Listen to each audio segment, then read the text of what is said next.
So let's talk about, I'm so excited to talk to you about Helene Cixous because I very rarely find anyone who has read Helene Cixous' work. Nobody's talking about her And that I'm aware of at the moment. really don't talk about her enough. No. And such an important voice who's still alive. Yeah. You know, she is still, as a feminist philosopher Yeah. from the 60s, active from the 60s Yep. to now, and the breadth and range of her work. And I was so excited to make contact with you and to hear that we had this shared interest in Cixous, and especially in her essay, The Laugh of the Medusa, which is really an essay about erotics without really mentioning sex and without really mentioning sexuality as we've been accustomed to seeing it in the mainstream. Yep. So I'm interested in how reading her work made certain implications for your painting practice. I had been looking at laughter. I had just started looking at laughter. So I painted a self-portrait, which is just over there, with myself, with my mouth full. And I wanted there to be a certain ambiguity about what I was holding in my mouth. So I wanted there to be an implication of blood, or possibly of fruit, or some such. But I didn't want it to be really apparent. And mainly because I wanted to talk about language and about difficulty about how hard it is to articulate your thoughts, and how easy it is to be misunderstood and to be misread. And I thought possibly there's some way in which I could centre that around the mouth that would be really interesting. So I painted this self-portrait, and around that time I also discovered a strange website called Women Laughing While Eating Salad. And, Niche. Niche, and niche but fascinating. Because what it contained was numerous stock images of women laughing with abandon, but while eating a simple bowl of salad. The painting's up there actually, in the little frame. And I thought that's very interesting, something about depicting absolute control and abandon at once. Or and even seeing women laughing. Even seeing women, well, that was the thing. Yeah. That was really the thing. It's almost invisible in it is. I mean, there's historical hardly any images. examples of it. And I wasn't really cognizant of that when I first started becoming interested in it. Really what I became interested in was depicting looking at self-surveillance, looking at the ways in which we self-surveil, the way we police ourselves. And I read Foucault, some of Foucault, was looking at the panopticon, ideas around that, around self-surveillance. And I thought it'd be really interesting to try to make images in which women were refuting that, they were rejecting that, and instead they were displaying their appetites. But when I first started looking at laughter, my very brilliant wife said, have a little look at Cixous. I've always said laughter is a serious business. Yeah. And yes, it's about, it is about joy, joyfulness, but it is about much darker things also. 100%.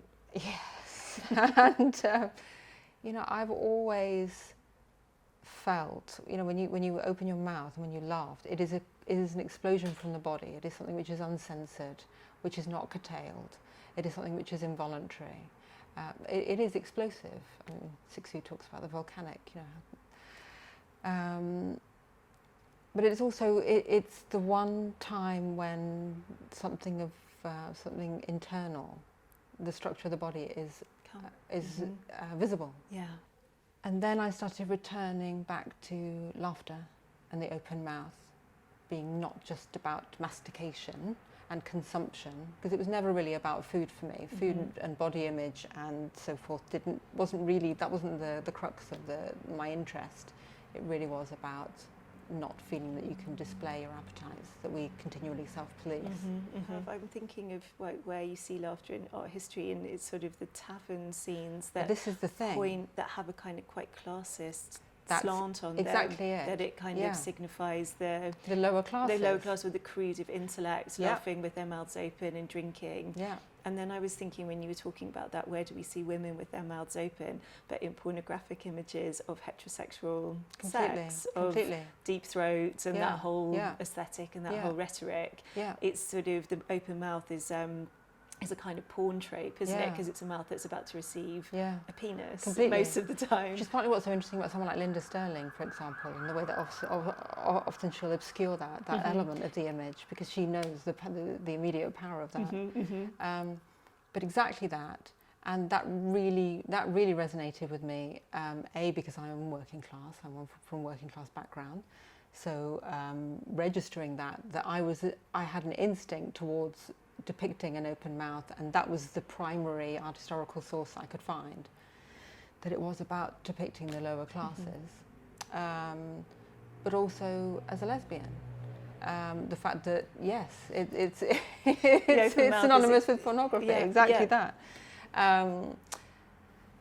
And then I returned to Cixous and started to read more, and it was emotional. That's all I can say. I know. I found it emotional Really in a incredible. different context reading Cixous. The first time I read it, I was sort of in my mother's, upstairs in my mother's house, and I had a young baby, and it was that invocation of knowledge being in the body in various different ways, and the sensuality of knowledge in the body, which was the same sensuality that one could find, or the same erotics that one could find in pregnancy and childbirth and nursing. And it was this bodily sensuality that encompassed so much lived experience without it being in an exclusive quote-unquote sexual realm. Yes, completely. And that's where painting without comes it into having as well. a precinct. Yeah, and like writing or painting has its own erotics. And it's been so interesting to me working with women artists and hearing them talk about painting as an act that they see as sometimes like the intimacy of a sexual encounter, and the tactility and the material qualities, but also the intellectual qualities of it. And I found that really fascinating.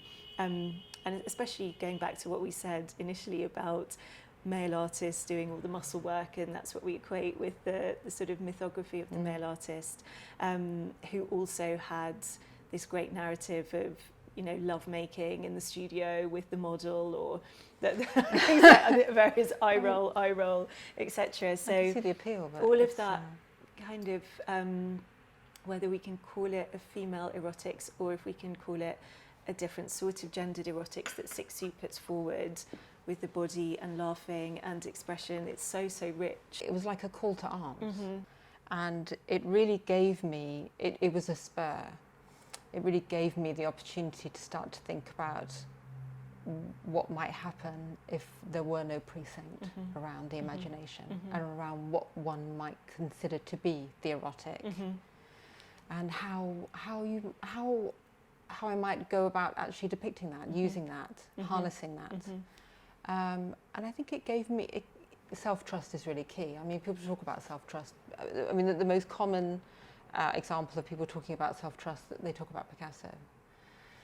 In my experience, just the confidence to do anything and make it art. But that has a totally different tenor if it's a really confident, priapic, male artist. It's entirely different.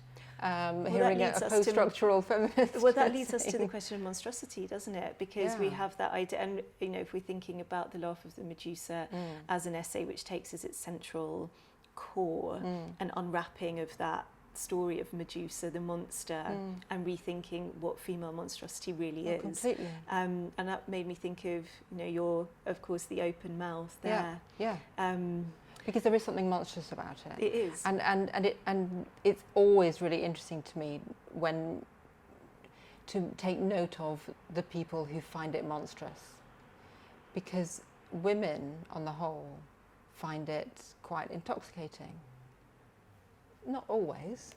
It's not as though everyone responds in the same way. But when images of laughing women, when they do get that kind of response, it is generally from women. The only people, a lot of men like them also, but the only time I get a negative reaction to them, it is always men who find them really disturbing and say that they don't like it, that they're uncomfortable with seeing women with their mouths open, which obviously is not much of a deterrent for me. There's a really lovely line, isn't there? Is it in Laugh of the Medusa, or is it in Sortie, where Cixous It's almost a throwaway where she just introduces a sentence saying, we women, the deranged, the derangers. Well, she speaks a lot about kind of hysteria and madness and how that has,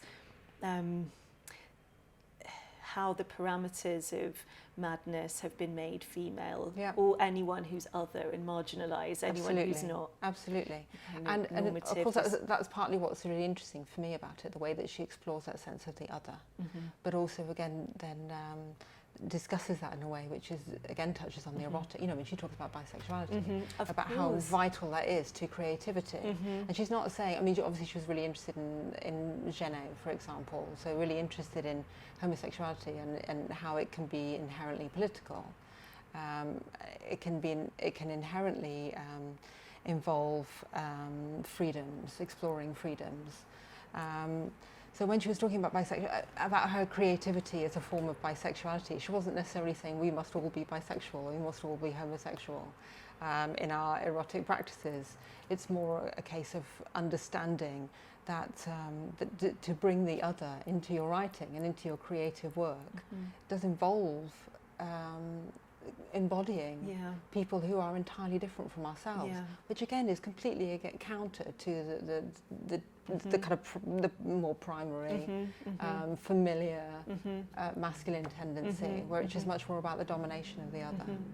Absolutely, yeah. Rather than embracing difference, overcoming difference, and that's what's so exciting about the way that she talks about eroticism as being something which is more diffuse, more plural, and talks about that as being, when she talks about écriture féminine, when she talks about things being more diffuse, about trying to find a way of articulating your thoughts, being aligned with the way that we experience ourselves. You know, you were talking about being embodied and about the importance of physicality.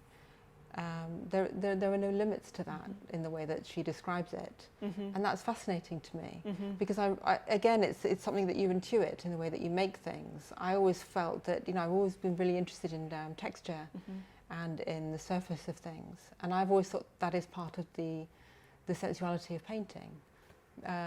Whenever people would ask me, you know, why you're a painter, I would say I am in love with painting, and that's not, and I feel that way about it, romantically about painting. It is a romantic, erotic act. It is a very sensual act. So yeah, we're talking about the masculine equivalent, the idea of it being something which is, but something that like has wielding But this is different to a masculinist understanding of erotics and sex, which has been, like you said, one of domination, and whether that's in art historical terms, the artist and the model, and the artist overcoming, wrestling with the raw material and making something out of it. This traditional separation of the intellectual and the bodily as being intellectual was male, body was female, and she brings those together. Yeah, completely. In that idea of jouissance, I love the whole theory of jouissance. It's extraordinary. It really is. I mean, so laughter in a way is an act of jouissance, isn't it? Absolutely. And I love what Cixous says about jouissance being both, you know, something that is spiritual, political, and something that happens in your body. And the power of, I'm really interested in how the power of the sensations of an erotic for women can have so much radical potential politically, spiritually, and within their own bodies and self-determination. Yeah,